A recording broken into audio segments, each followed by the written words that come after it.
I'd say one of the strongest mental frames that has gotten me through my hardest times is thinking this will be the story that I will one day tell. And that means the harder it is, the bigger the dragon, the more epic the story, and by consequence, the more epic the hero.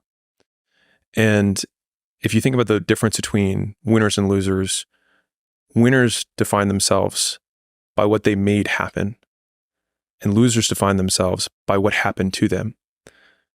And the difficult part of the lonely chapter is that the Rocky cutscene lasts 90 seconds in the movie and lasts 5 years in reality. What's interesting about, and I don't like using the word psychology, but I'll say what's interesting about humans is that our ability to endure is very robust if we know that we'll make it out. And so they've done mice studies where they drop the mouse in and then they let it drown and it drowns really fast.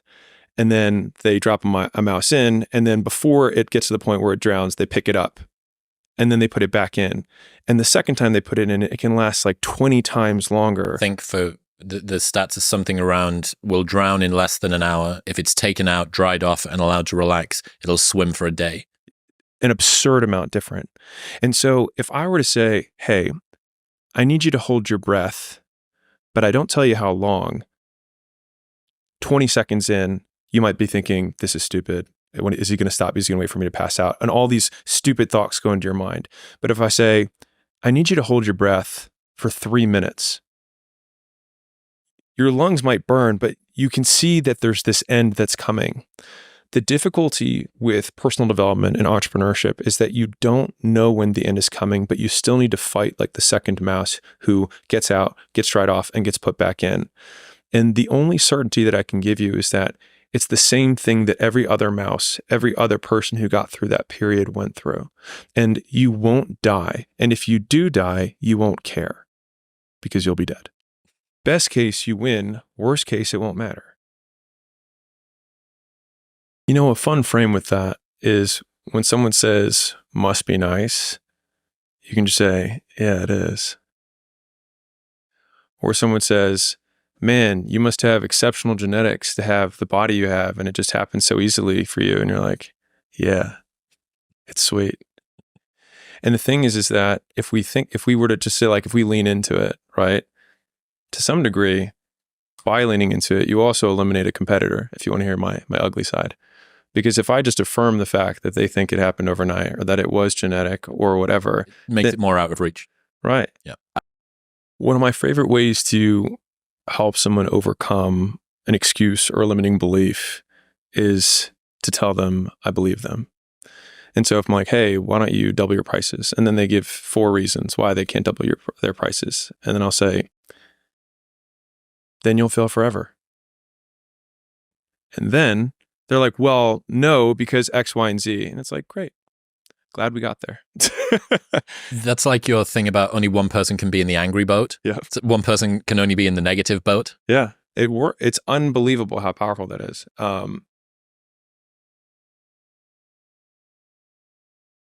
What's interesting about a lot of the discontent that we have around how people judge our success or achievement is that we have this unspoken demand that they have a visceral understanding of everything that we went through without having been there. And the problem with that is that if they understood everything, then they would have a complete understanding of how to do it themselves. And so it's making an impossible demand of strangers to somehow be successful already so that they can appreciate our success. And also removing your competitive advantage. And so it's interesting, this is just for everyone who's listening, is that, Chris, you can probably attest to this, is that of the people that I've met in my life who've been extremely successful at any endeavor, there's this kind of, and I want to make a video about this, but it's what people say in the back room. And there are these common things that we say to one another that other people wouldn't believe. So we're like, they just don't get how much actual work it is to do a podcast like this.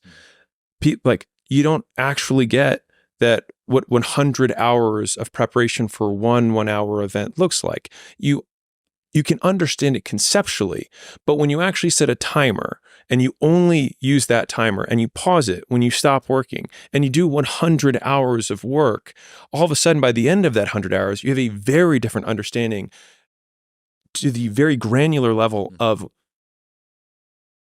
what it takes to be great at anything. And that's 100 hours, not 10,000 hours, but 100 hours with feedback.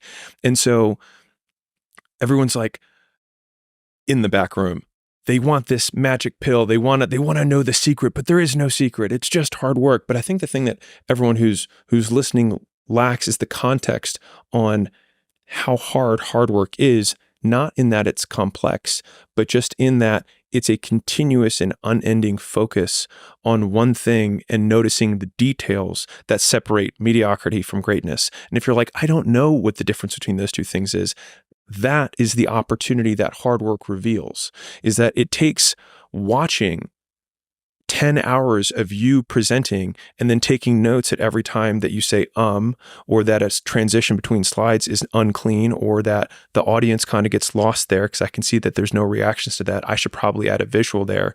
And then when you go slide by slide, realizing that, okay, I can put 1,000 slides together for 90 minutes of presenting if I really put one thought with one visual per slide. And every one of them, and I love this description, is like a coat of paint. It's like you just put another coat of paint on the skill set or the achievement that you're working towards. And most people expect that the pencil wireframe that they do on their first shot is hard work because that's the hardest they've worked, not the amount of hard work that is required in order to get the level of outcome that they say they want or that they expect. And so there's a divorce in reality because they don't have the context from which to make a judgment because they've never been great at anything.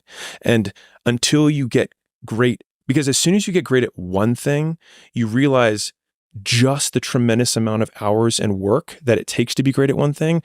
And then there's this oh shit moment that I can express personally, which is you realize that there's so few things that you can be great at. And then the discipline comes down to saying, what are the 2 or 3 things that I can be really good at in my life? Because it will take me 5 to 7 years to be exceptional at this one thing.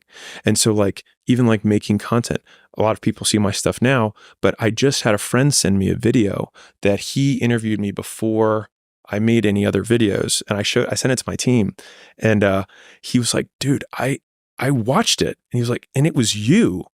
But then I covered the face, and he was like, I mean, it's your voice, but he's like, your clarity of thinking wasn't there in the way that you articulated. And the thing is it's if to the untrained eye, to a beginner, they look at that video and they look at my current videos and say, I don't get why he blew up because it's the same dude.